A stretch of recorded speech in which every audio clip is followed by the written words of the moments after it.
High, welcome back to our channel. आणि आज खूप दिवसांनी ब्लॉग बनवत आहोत आणि इतके दिवस आम्ही व्हिडिओ का शूट करू शकलो नाही किंवा ब्लॉग का येत नव्हते. तर आम्हाला जे ओळखतात, ज्यांना माहिती की आम्ही ब्लॉग करतो, त्यांनी पण आम्हाला विचारलं की काय झालं, तुम्ही का नाही आता करत. तर त्याचंच कारण मी आज तुम्हाला सांगणार आहे या व्हिडिओमार्फत. मी छोटा एक शॉर्ट व्हिडिओ टाकला होता. जर कोणी बघितलं नसेल तर तो नक्की बघा. म्हणजे त्याच्यामध्ये पण कळालेलं आहे की म्हणजे आमच्याकडे काय गुड न्यूज आहे वगैरे त्या सगळ्या गोष्टी. आणि सगळ्यात मेन गोष्ट म्हणजे पहिलं कारण मोबाईलचं होतं. तर माझा मोबाईल खराब झाला होता सप्टेंबर महिन्यामध्ये. तर सप्टेंबर महिन्यात मोबाईल खराब झाल्यामुळे मी जास्त व्हिडिओ शूट करू शकत नव्हते. आणि नंतर मग गणपती होते, तर गणपतीतले पण थोडे थोडे शूट केले होते मी, जसं जमेल तसं त्याच्या मोबाईल थ्रू. तर मग ते झाल्याच्या नंतर मग त्याच्या अगोदर मी आजारी होती, टायफॉइड आणि मलेरिया झाला होता मला. तर त्याच्यामुळे सुद्धा व्हिडिओ बनवू शकली नव्हती. पण नंतर मग गणपती आले. गणपतीनंतर मग गणपती विसर्जन झाले आणि मग आम्हाला एक गुड न्यूज कळाली. म्हणजे विसर्जनाच्या 3 ते 4 दिवसानंतर आम्हाला गुड न्यूज कळाली की मी प्रेग्नेंट आहे. आमच्यासाठी खूप मोठी न्यूज होती आणि अवनी दीदी होणार आहे सगळ्यात मेन. आणि सगळ्यात जास्त जर कोणाला आनंद झाला असेल ह्या सगळ्या गोष्टीचा तर अवनीच आहे. शॉर्ट व्हिडिओमध्ये बघा तिचे खूप इमोशनल. ॲक्च्युली तिला ना मला वेगळ्या पद्धतीने सांगायचं होतं. पण काय झालं, ते जेव्हा मला स्वतःला ही न्यूज कळली तेव्हा मला स्वतःलाच राहवत नव्हतं की कधी हिला आणि हिच्या पप्पांना सांगते, असं झालेलं. म्हणून मग मला पण कंट्रोल नाही झाला. तरीसुद्धा मी 2 तास कंट्रोल केला, कारण का सकाळी सगळ्यांना माहिती आहे की सकाळीच आपण चेक करतो. त्याच्यानंतर मग ही दोघं पण झोपले होते. मी उठली होती पण हे दोघं जण झोपले होते. सगळं घरात पसारा हांतरून वगैरे सगळं तसंच होतं. कारण का गणपतीचा पसारा म्हणजे गणपती विसर्जनानंतर 2-3 दिवस सतत आवराआवर पसारा खूप सारा असतो. त्या कारणामुळे मग म्हटलं थांबतो. मी कंट्रोल केला, 2 ते 3 तास कंट्रोल केला. पण नंतर मग म्हटलं नको, आता सगळं आवरून झाले, पण आता मग ह्यांना सांगायची वेळ आलेली आहे. मग सगळ्यात पहिले ना मी हिला वरती पाठवलं समूकडे. मी तिला म्हटलं तू वरती जा, पप्पांशी मला ना थोडंसं काहीतरी बोलायचं आहे. तर मग तिला काहीच आयडिया नाही. ती गेली वरती. तू बोलली की समू दीदीकडे जा, काहीतरी घ्यायला पडेल, लक्षात नाही मला. असं काहीतरी तिला सांगितलं. मग ती ना वरती गेली. मग मी सगळ्यात पहिले अक्षयला सांगितलं. ती व्हिडिओ मी अजून पोस्ट नाही केली, ती पण करणार आहे. आणि या म्हणजे जी प्रेग्नन्सीची न्यूज आहे ती 3 महिन्यानंतर सगळ्यांना सांगायची असते, की 3 महिने कोणाला सांगायची नसते. म्हणून आम्ही जवळजवळ 2-2.5 महिने तर नाहीच सांगितली कोणालाच, आमच्याकडेच ठेवली होती. आणि मग व्हिडिओ शूट करून ठेवलं होतं जेणेकरून मला नंतर पोस्ट करायला येईल. मग त्याला सांगता ही डायरेक्ट खालती आलीच. आणि तो इतका खुश होता की त्याला मी हे सांगायची विसरली की थांब, मला आवडीला वेगळ्या पद्धतीने सांगायचं आहे. तो इतका ऑलरेडी खुश होता की तो म्हणजे ती खाली यायला आणि तिला सांगायला. आणि मी जसं धाराची बघत होती, ही अशी व्हिडिओ काढते आणि पप्पा खुश. मग तिला कळलं, तर ती समजून गेली की मम्मी सांगणार आहे. पप्पांची हीच गुड न्यूज आहे. कारण खूप दिवस झाले, आता अवनी 8 वर्षाची आहे. म्हणजे आम्ही असा विचार केला नव्हता की सेकंड बेबीचा चान्स आम्ही नव्हतो घेणार, कारण का फर्स्ट हिच्या वेळेस खूप त्रास झाला होता मला. त्याची एक स्टोरी आहे, ती तुम्हाला मी इन फ्युचर कधीतरी सांगेन. त्याच्यामुळे ना मी सेकंड प्रेग्नेन्सीबद्दल हा विचारच सोडला होता. मी म्हटलं की नाहीच. आणि फायनान्शियल कंडिशन पण थोडीशी हे आहे. फायनान्शियल कंडिशन म्हणण्यापेक्षा आमचं स्वतःचं घर नाही आहे, आमचं रेंटचंच घर आहे. त्याच्यामुळे या सगळ्या गोष्टी होत्या. म्हणून आम्ही इतके वर्ष त्याचा विचार नव्हता केला की सेकंड चान्स घेऊया किंवा प्रेग्नेन्सी ठेवूया वगैरे. पण नंतर ही जशी मोठी व्हायला लागली तशी छोटे बाळ दिसले किंवा असं काही दिसलं. आमची प्रिविका आहे, तिला बघून म्हणजे तिला सारखं वाटायचं की मला पण एक छोटं भाऊ बहीण कोणीही चालेल, पण छोटं मला दीदी व्हायचे, मला भाऊ बहीण पाहिजे. ती सारखी आमच्या मागे लागायची. अक्षय पण बोलायचं जाऊन. आणि आम्हाला बरेच जण बोलले की एकाला एक असू दे, काही नाही होत. जे बाळ येतं ते त्याचं नशीब घेऊन येतं. मी सगळ्यांना बोलायची नाही बाबा, एक आहे ती बस झाली. कारण का तिचं शिक्षण इतकं महाग आहे, तिच्या शाळेचीच 50,000 वर्षाची फी आहे.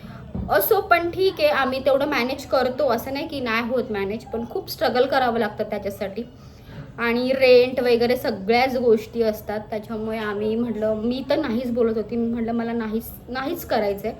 पण शेवटी म्हणतात ना की नशिबात जर 2 मुलं असतील तर ती आज ना उद्या होणारच आहे.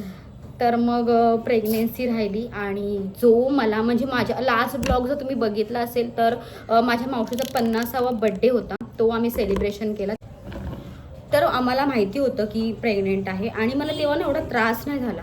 पण 26 सप्टेंबरपासून जो मला प्रेग्नेन्सीचा त्रास झालेला आहे, हिच्या वेळेस 9 महिने पूर्ण झाला होता, पण सेकंड आत्ता जी प्रेग्नेन्सी माझी होती तेव्हा मला 26 सप्टेंबरपासून 25 सप्टेंबरला बड्डे झाला आणि 26 सप्टेंबरपासून जो मला त्रास झालेला आहे तो मी शब्दात पण सांगू शकत नाही. उलट्या, वीकनेस आणि ह्या घरी आम्ही तिघंच राहतो, ही, मी आणि हिचे पप्पा. त्याच्यामुळे घरी करायला कोण नाही घरामध्ये. हा पसारा भांड्यांचा तसाच रगडा, हिचं स्कूल, हिचे क्लासेस, इतकं डिफिकल्ट झालं माझ्यासाठी त्या सगळ्या गोष्टी. 3 दिवस मी कसं तरी मॅनेज केलं. म्हणजे हिचे पप्पा पण मला मदत करतो, पण तो सकाळी जातो तो डायरेक्ट रात्री घरी येतो. त्याच्यामुळे मी त्यालासुद्धा बोलू शकत नाही की तू हे कर, तू ते कर, पण तो त्याच्या परीने मला हेल्प करत होता. 3-4 दिवस मी कसे तरी इथे काढले, पण मग नंतर मी म्हटलं त्याला, हिच्या पप्पाला बोलली की मी आता जाते, मम्मीकडे जाते, थोडे दिवस 8-10 दिवस राहते, बरं वाटलं की मग येते. तुम्हाला सांगू 8-10 दिवस नाही राहिले. हो, 8-10 असं मी दिवस बोलते, काय पण बोलते ऍक्च्युली 8 व्हिडिओमध्ये. दिवसासाठीच राहायला गेलेली. पण मला तिकडे गेल्याच्या नंतर सुद्धा इतका त्रास झाला, इतका त्रास की उलट्या माझ्या काय थांबेना, चक्कर, वीकनेस, कधी कधी तर मी पोटामध्ये म्हणजे अन्नसुद्धा जात नव्हतं, इतकं मला त्रास होत होता. मी जवळजवळ 1.5-2 महिने मम्मीकडे होते. आणि तुम्हाला एक सांगू, मम्मीला ती म्हणजे 8-10 दिवसात ती बरी झाली असती, पण त्या मेडिकलवाले म्हणजे ते हे आहे ना, मेडिकल नाही मेडिकल असते, दवाखान्याच्या खाली मेडिकलच असतं. ते मेडिकल आहे ना, त्यांनी त्या गळ्यात गोळ्या दिलेल्या आणि एवढे मोठे पॅकेट, ऍक्च्युली झालं काय, डॉक्टरांनी बरोबर गोळी लिहून दिलेली. मेडिकलवाल्याने ना मला डॉक्सिनेट 24 म्हणून गोळी होती, त्याने मला प्लेन डॉक्सिनेट दिलेली आणि मला सुद्धा त्याची आयडिया नाहीये की मी ती गोळी ती नाहीये. आणि मी ती 2 पॅकेट खाल्ली. म्हणजे मला असं वाटतं मला त्याच कारणामुळे त्या माझ्या उलट्या थांबत नव्हत्या. मी किती वेळा डॉक्टरकडे गेले, डॉक्टर बोलतात नाही तुझ्या ह्याच्याने थांबायला पाहिजे, डॉक्टरांनी गोळी चेंज करून दिली, तरी पण मला म्हणजे त्या थांबतच नव्हती. मग नंतर जेव्हा 3rd टाइम मी जेव्हा गेली ना, तेव्हा कळालं की मला ही गोळी चुकीची दिली होती. खूप भांडणं केली मेडिकलवाल्याबरोबर वगैरे, खूप मॅटर झाला. पण तो मेडिकलवाला बोलला की बाळाला ह्याचा काही इफेक्ट होणार नाही, डॉक्सिनेटच होती पण ती प्लेन होती आणि ही प्रेग्नेन्सी, थोडासा फक्त फरक होता, त्याच्यामुळे माझ्या त्या उलट्या वगैरे मे बी थांबत नसतील. पण आता त्याच्यानंतर मला प्रॉपर जेव्हा गोळी चालू झाली त्याच्यानंतर मी माझ्या ज्या उलट्या आहेत आणि जी तुम्हाला मी आत्ता दिसतीये तेव्हा मला बरं वाटायला लागलं. नाहीतर इतके दिवस मला खूप भयंकर त्रास होत होता. असं मी एक दिवस बोलत होती उगाचच ही प्रेग्नेन्सी, कारण का मला ना खूप त्रास, म्हणजे कसं आहे ना, समोरच्या व्यक्तीला वाटत होतं काय रे ही प्रेग्नेंट आहे, ही जगानिराळी एकटीच अरे पण माझा त्रास मला माहिती आहे. मग ही एक दिवस कशी काढायची, काय बोलायचे, अरे आम्हाला तर जाणवलंच होतं. तुम्हाला जाणवलं नाही आहे, तुमची बॉडी माझी बॉडी थोडी ना सेम आहे. खूप वाईट वाटायचं जेव्हा असं बोलायचं, अरे हिलाच का, अरे मला खरंच त्रास व्हायचा. मग मी जवळजवळ 1.5-2 महिने मम्मीकडे होती आणि आत्ता 5 ते 6 दिवस झाले घरी आली आहे. 1 आठवडा झाला असेल ना आपल्याला घरी येऊन, 1 आठवडा तरी झाला असेल आम्हाला घरी, म्हणजे 5-7 दिवसाच्या वरतीच झालेत आम्हाला येऊन दोघींना. आम्ही दोघी तिकडे होतो, अक्षय इकडेच होता आणि मग तो त्याचं मॅनेज करत होता, सकाळी जायचा संध्याकाळी यायचा. अख्खा दिवाळी मला माहिती नाही, दिवाळीमध्ये कोणी काय केलं, काय मजा, मला अख्खी दिवाळी माहिती नाही. नवरात्र तर त्याहून माहीत नाही, कारण नवरात्रामध्ये, दिवाळीत तरी मी थोडी तरी बरी होती, पण नवरात्रामध्ये तर माझी अशी कंडिशन होती की पहिला दिवस नवरात्रीचा कधी आला आणि दसरा कधी आला मला हे सुद्धा कळालं नाही. मी नवरात्रीमध्ये एकदा पण नाही गरबा खेळली, एकदा पण नाही. ती सुद्धा कुठे गेली नाही, तिची एक्झाम पण होती आणि तिचा पप्पा नव्हता, तिला नेणार कोण, आणणार कोण, मग तिला पण माहित होतं आणि तिची एक्झाम पण चालू होती. त्याच्यामुळे आम्हाला नवरात्री पण माहिती नाही, दिवाळी तर थोडी तरी होती पण नवरात्री तर काहीच नाही, असा होता. आणि नवीन मोबाईल पण घेतला, हे पण सांगायचं होतं. आयफोन घेतलेला आहे आणि 3 महिने झालेत आयफोन घेऊन. पण सांगते काय व्हिडिओज मी नंतर, मग एवढी आजारी पण नाही म्हणता येणार, हे प्रेग्नेन्सीचे सगळ्यांचे सिम्पटम्स असतात.